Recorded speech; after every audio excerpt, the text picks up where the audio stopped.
professor de uma determinada matéria tocou no assunto do credo apostólico e, para surpresa do professor, boa parte dos seminaristas nem sabiam do que se tratava.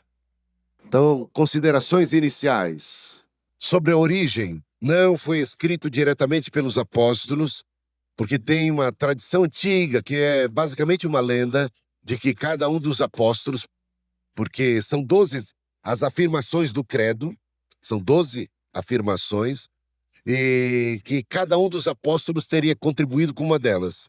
Bom, isso é a lenda, mas, de fato, o credo apostólico é um documento muito antigo, a versão mais antiga de que se tem conhecimento, ela data ali do 2º século da era cristã.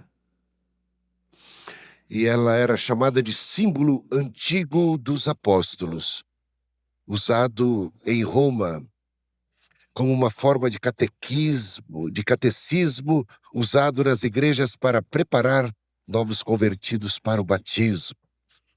O credo não é concorrente da Bíblia, não substitui a Bíblia de modo algum.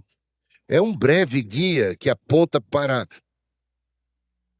uma paisagem muito mais plena, completa que encontramos nas Escrituras Sagradas, tá? O credo, então, não substitui a Escritura, mas nos ensina como devemos lê-la de forma cristocêntrica e trinitária. Porque se tem uma coisa que o credo é, ele é cristocêntrico e ele também é trinitário. O credo é constituído em torno, então, da Trindade. Veja só, creio em Deus Pai, creio também no Senhor Jesus Cristo e creio também no Espírito Santo. Portanto, a Trindade está ali como que na espinha dorsal desse credo apostólico, o que nos mostra que a fé cristã não é um conjunto de ideias, mas um relacionamento vivo com esse Deus que é Pai, que é Filho e Espírito Santo. A doutrina central, Cristo. A maior parte do credo é dedicado a Jesus Cristo, porque a vida cristã é cristocêntrica. Tudo depende de quem Jesus é e do que ele fez, a sua encarnação, a sua morte, a sua ressurreição, a sua ascensão e o seu retorno. Tudo isso encontramos no credo, meus irmãos. O credo como uma confissão, também um compromisso. O credo não é reza, como eu já adiantei, não é apenas para repetir, mas para confessar de coração. Cada creio é um ato de confiança, não só de aceitação intelectual, é produto de uma fé pessoal e viva. Não pode ser, em hipótese alguma, algo proferido da boca para fora. Precisa ser de coração, uma confissão de fé pessoal, viva, real. Ao recitá-lo, o crente se une à Igreja Universal. Gente, esse nome universal está contaminado. Infelizmente. Infelizmente. Universal, a gente já pensa em alguma igreja aí que carrega esse nome. Ou então católico, porque católico significa universal. A ideia da igreja que transcende essa nossa comunidade aqui, a igreja que é a comunhão dos santos. Creio no Espírito Santo, na Santa Igreja Católica, ou na Santa Igreja Universal, ou na Santa Igreja de Cristo. Essa igreja aqui é o corpo de Cristo. Creio na igreja que é o corpo de Cristo, que é a comunhão dos santos. A comunhão dos santos. Então, ao recitá-lo, o crente se une à Igreja Universal, atravessando séculos e fronteiras. É um lembrete de que a fé não é individualista, mas ela é comunitária. O credo como ferramenta pedagógica. O credo deve ser usado para ensinar os novos convertidos, fortalecer crentes e preservar a igreja da heresia. O credo é uma arma contra a ignorância, contra a heresia e contra a fragmentação da fé moderna.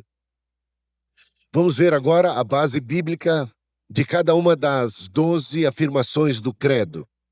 Primeira afirmação: creio em Deus Pai Todo-Poderoso, Criador do céu e da terra. Fala de Deus Pai Todo-Poderoso, mas antes de dizer que esse nosso Deus é todo-poderoso, é dito que ele é Pai. Pai. Proximidade, familiaridade, intimidade. Jesus nos ensinou a orar dizendo assim: Pai nosso que estás no céu. Ele é o Senhor de tudo e de todos, o ser eterno, todo-poderoso, mas ele é Pai. Temos intimidade com ele por conta dos méritos de Cristo, do seu sangue derramado, do véu do templo que se rasgou de alto a baixo. E olha os textos bíblicos que apontam para esta grande realidade de Deus Pai, como Criador Todo-Poderoso. No princípio criou Deus os céus e a terra. Já assim inicia-se o texto bíblico, o livro de Gênesis. Isaías 44, versículo 24 diz: Eu sou o Senhor, que fiz todas as coisas, que sozinho estendi os céus e sozinho espraiei a terra. Mateus 6, 9, como a gente disse, o Pai Nosso. Essa colocação, Criador dos céus e da terra, foi muito importante aqui, porque quando esse credo foi estabelecido, havia, no contexto cristão daquela época, do segundo século, uma heresia, uma seita cristã chamada gnosticismo. E eles, gnósticos que eram, entendiam que o mundo material era essencialmente mal. Por conta disso, negavam que Deus fosse o criador do mundo. Outra coisa, negavam que Jesus tivesse sido feito carne, tivesse se encarnado, porque ele, sendo Deus, não poderia assumir a condição material humana, o corpo físico maldito que é, segundo a doutrina gnóstica, que faz uma separação entre o espiritual perfeito, santo e bom, e o material decadente, ruim e mau. Mas, meus irmãos, quando nós lemos a Bíblia, nós aprendemos que Deus é o Criador dos céus e da terra e que tudo que Deus fez é bom. Eu não vi nenhum amém, mas podia ter acontecido, por acaso, assim. Deus é o autor do corpo da gente. E esse corpo não é mau em sua essência. A terra não é má em sua essência. Há um pecado que contaminou o corpo, contaminou o mundo e trouxe decadência física e material. Mas o mundo material é tanto de Deus como o mundo espiritual. É criação de Deus. Por isso a primeira afirmação é Deus Pai. Creio em Deus Pai, Criador do céu e da terra, meus irmãos. É muito importante isso. Você vai ver uma outra afirmação mais adiante, eu já estou antecipando. Creio na ressurreição do corpo. Por quê? Porque o corpo é bom. Porque o corpo criado por Deus será restaurado. E ele se revestirá de incorruptibilidade, de imortalidade. Receberemos a vida eterna. Mas nós, seres como somos, integrais, um dia ressurgiremos porque nós fomos criados assim por Deus. E Deus há de restaurar e renovar todas as coisas. A terra será renovada. A terra geme, suporta angústias até agora, disse o Paulo, escrevendo aos Romanos, esperando a manifestação dos filhos de Deus, quando ela, toda a criação, será redimida. Não é apenas o ser humano que será redimido. Deus não se importa única e tão somente com seres humanos. Ele não se importa única e tão somente com as almas das pessoas. Ele se importa com as pessoas como um todo. Ele se importa com tudo que ele criou. E tudo que ele criou, por conta do pecado, ficou contaminado. E um dia será restaurado e purificado. Esse é o primeiro ponto. Segunda afirmação do credo, e creio em Jesus Cristo, seu único Filho, nosso Senhor. Isso está calcado, baseado em vários e vários textos da palavra de Deus, e começando por João 3,16. Porque Deus amou o mundo de tal maneira que deu seu Filho unigênito, para que todo aquele que nele crê não pereça, mas tenha vida eterna. Mateus 16,16. Tu és o Cristo, Filho do Deus vivo. Filipenses 2,11. E toda língua um dia há de confessar que Jesus Cristo é o Senhor, para a glória de Deus Pai. E a terceira afirmação, que foi concebido pelo poder do Espírito Santo e nasceu da Virgem Maria. Muito importante isso para combater o gnosticismo daquela época. Jesus se fez carne, nasceu por obra do Espírito Santo, mas nasceu, se fez carne, nasceu da Virgem Maria. Mateus 1,18. Maria, sua mãe, tendo sido desposada com José, achou-se grávida pelo Espírito Santo. E Lucas 1,35, o Espírito Santo virá sobre você, e o poder do Altíssimo a envolverá com a sua sombra. Por isso também o ente santo que há de nascer será chamado Filho de Deus. E Isaías 7,14, eis que a Virgem conceberá e dará à luz um filho, e ele será chamado Emanuel, que quer dizer Deus conosco. A quarta afirmação, padeceu sob o poder de Pôncio Pilatos, foi crucificado, morto e sepultado. Olha, se você pegar o texto de 1 Coríntios capítulo 15, versículos 3 e 4, quero que alguém abra na Bíblia nessa passagem. Coloque-se em pé e leia com voz bem forte. 1 Coríntios 15, 2 versículos apenas, o 3 e o 4. Quem achou? Pode, por favor. 1 Coríntios 15, 3 e 4. Walter vai ler.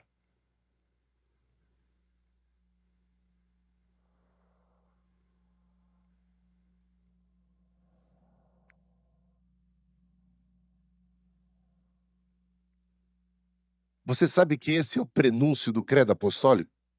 Deu para perceber que o que é dito em 1 Coríntios capítulo 15, versículos 3 e 4, é já um protótipo daquilo que viria a ser o credo apostólico. Veja essa frase. Padeceu sobre o poder de Pôncio Pilatos, foi crucificado, morto e sepultado. E quando a gente vai na sequência,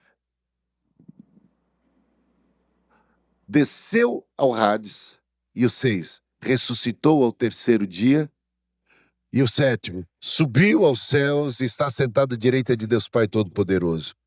Voltemos aqui para o ponto número 4. Padeceu sob Pôncio Pilatos, foi crucificado, morto e sepultado.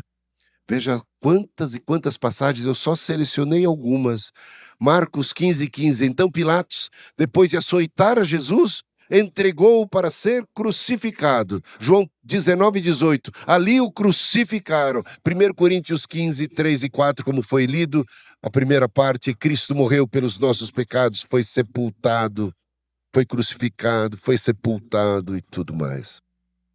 Aqui, quinta frase.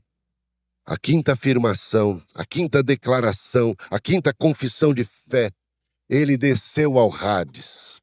Desceu ao Hades, desceu à mansão dos mortos, desceu ao inferno. O problema da tradução dessa palavra é complicada, porque ela pode ser traduzida como inferno, é o contexto que vai dizer se trata de inferno ou não. Hades é a palavra grega que traduz a hebraica Seol, que significa muitas coisas, como, por exemplo, sepultura. Em segundo lugar, o lugar para onde os espíritos dos mortos vão. E também inferno.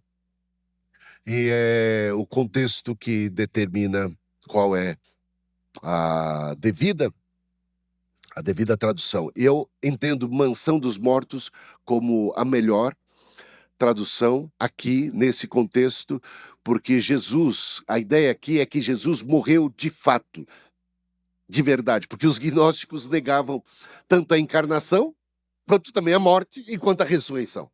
Então Jesus sempre foi para eles um ser, um ente espiritual que pareceu ter se encarnado, pareceu ser uma pessoa como nós, mas que nunca foi de fato alguém que se fez carne, alguém que se fez gente como a gente, que assumiu o corpo físico e que teve sede, que teve fome, que teve dores e que foi crucificado e que morreu e que ressuscitou. Então os gnósticos negavam tudo isso, e essa afirmação é importante, porque diz, ele foi de fato um ser humano, se fez gente como a gente, e ele foi crucificado e ele foi sepultado, e não apenas sepultado, ele foi parar onde todos os mortos vão parar, e lá ele levou cativo o cativeiro, e fez a sua proclamação, seu querigma, àqueles que estavam algemados pela assombração da morte. Ele foi e proclamou a vitória, a esperança, a ressurreição. Então, aqui diz, Atos 2:31, é o sermão de Pedro, primeiro sermão de Pedro. Davi, diz ele, previu e falou da ressurreição de Cristo, que nem foi deixado no Hades, nesse lugar, nessa mansão dos mortos, nem o seu corpo experimentou a decomposição. 1 Pedro 3, 18 e 19, Cristo foi vivificado no Espírito, no qual também foi e pregou aos espíritos em prisão. Essa ideia de que ele fez essa passagem, esteve onde estão as almas dos mortos, e ali ele pregou aos espíritos em prisão. Não me pergunte muito mais a esse respeito, porque eu não saberia dizer, a não ser aquilo que aqui está escrito. Que tipo de pregação foi essa? Mas ele foi lá. Gente, e quando ele chegou lá, chegou uma baita notícia boa. Chegou vida, onde reinava a morte. 6. Deixando as controvérsias de lado, né? Vamos adiante. 6. Ressuscitou ao terceiro dia. Mateus 28:6. Ele não está aqui, ressuscitou como tinha dito. Lucas 24:7. É necessário que o Filho do Homem seja entregue, seja crucificado e ressuscite ao terceiro dia. 1 Coríntios 15:4. Ressuscitou ao terceiro dia, segundo as Escrituras. Esse que é o protótipo daquilo que mais tarde veio a ser o credo apostólico, 1 Coríntios 15, versículos 3 e 4. Agora a sétima afirmação, a sétima declaração, a sétima confissão cristã deste credo apostólico: subiu ao céu e está sentado à direita de Deus Pai Todo-Poderoso. Atos 1:9, foi elevado às alturas à vista deles. Marcos 16:19, foi recebido no céu e assentou-se à direita de Deus. E Efésios 1:20, Deus o ressuscitou dentre os mortos e o fez sentar-se à sua direita nas regiões celestiais. Poderia citar 1 Coríntios 15:25, é necessário que ele reine, colocando um a um seus inimigos debaixo dos pés, até o último inimigo, que é a morte. Portanto, Cristo recebeu todo o poder e honra. Ele disse, todo o poder me foi dado no céu e na terra. E ele subiu aos céus, e ele está no trono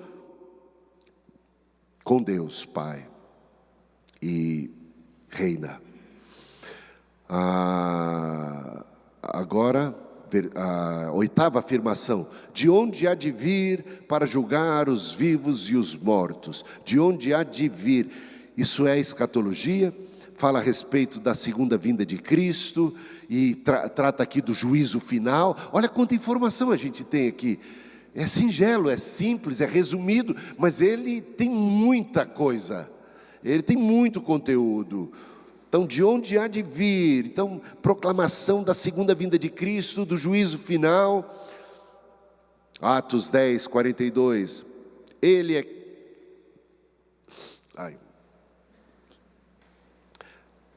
Ele é quem Deus constituiu juiz de vivos e de mortos. 2 Timóteo 4, 1.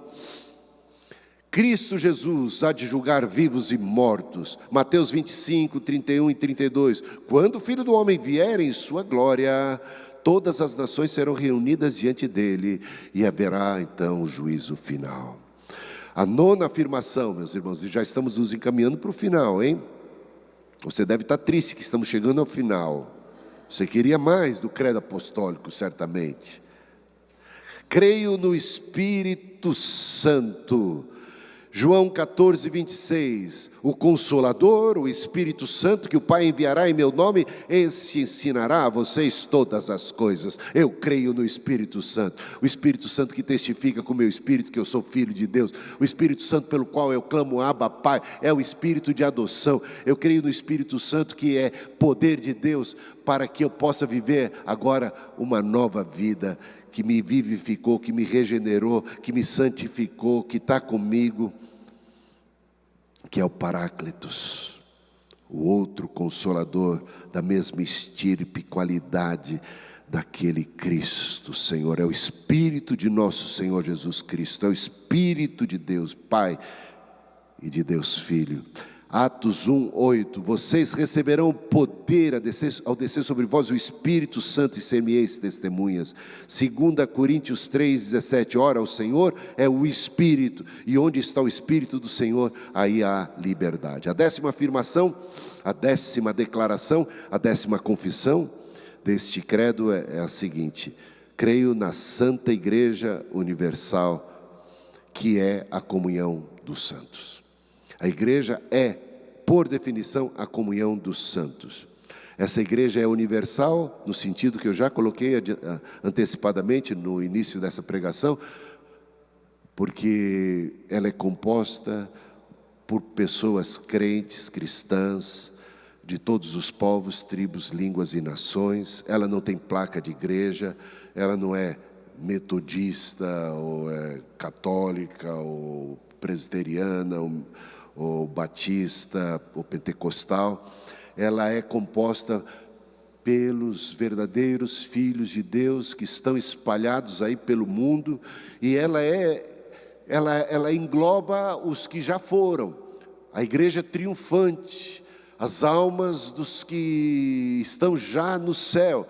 Ela é um corpo vivo de Cristo, ela é universal porque ela pega Pedro ainda faz parte dessa igreja, meus irmãos. Paulo, esses todos, Abraão, todo o povo de Deus, do Antigo e do Novo Testamento, uma única oliveira. Então nós estamos congregando nesta igreja universal. Nós participamos do corpo de Cristo, esse corpo místico de Cristo. Temos a igreja triunfante, que já está no céu, e a igreja militante, que continua, que segue aqui na terra. Há um só corpo e um só Espírito, disse Paulo aos Efésios, capítulo 4, versículo 4, e Atos 2, 42, perseveravam na comunhão, no partir do pão e nas orações. Perseveravam na comunhão, não deixe de congregar, participe da comunhão, comunhão dos santos, onde dois ou mais estiverem presentes ali, o Senhor se faz presente, Ele é o cabeça do corpo. E 11ª afirmação, declaração, confissão: creio na remissão dos pecados. Olha quantas passagens eu selecionei aqui, mas tem tantas outras mais sobre remissão dos pecados. Atos 10, 43, todo que nele crê recebe remissão de pecados pelo seu nome. Efésios 1:7, nele temos a redenção pelo seu sangue, a remissão dos pecados. 1 João 1:9, se confessarmos os nossos pecados, ele é fiel e justo para nos perdoar os pecados e nos purificar de toda injustiça. Atos 2:38, arrependam-se e cada um de vocês seja batizado em nome de Jesus para a remissão dos seus pecados. Remissão dos pecados significa absolvição, significa perdão, significa que o pecado, agora nós não carregamos mais a culpa do pecado e estamos livres da condenação do pecado. E isso se dá pelos méritos de Cristo, por sua obra. Ele nos redimiu, pelo seu sangue fomos redimidos. Então isso indica que a salvação é pelos méritos de Cristo, pela obra de Cristo na cruz, não por obras de justiça praticadas por nós, mas pela sua graça. Ele nos salvou pelo lavar regenerador, purificador do Espírito Santo que Ele derramou sobre nós abundantemente. Justificados, pois, pela fé, temos paz para com Deus, é a remissão dos pecados, não por obras, não pela lei, não por alguma conquista humana, mas pelo Salvador. Por isso Ele é Salvador, Ele vem perdoar os nossos pecados, Ele vem pagar a nossa conta. Ele carregou sobre si as nossas culpas, as nossas enfermidades, para nos redimir, nos tirou do império das trevas, nos transportou para o reino do Filho do seu amor.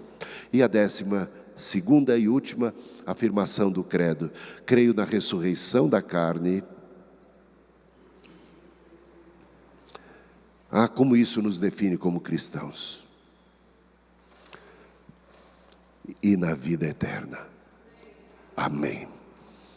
João 11:25, eu sou a ressurreição e a vida, quem crê em mim, ainda que morra, viverá.